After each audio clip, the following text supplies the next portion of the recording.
How to apply for jobs in Indeed using your phone. It is a very simple process, so just follow these steps. Open the Indeed application on your device and sign up or log in to your account. Right after you do that, you will see the job feed.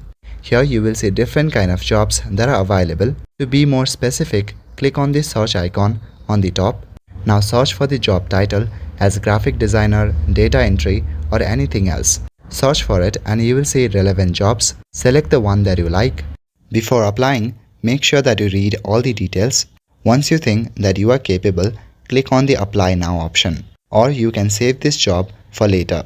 Here you will need to provide your CV or resume. Then click on Continue. You will see different kind of questions that you will need to answer. After answering these questions, you can add your relevant experience. For example, your previous job title and the company. Make sure to only add relevant experience that is related to the job that you're applying for. That way, the chances of you getting hired will be much more.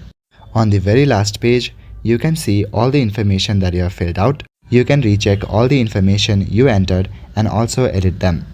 If everything looks good, then click on Submit your application on the very bottom.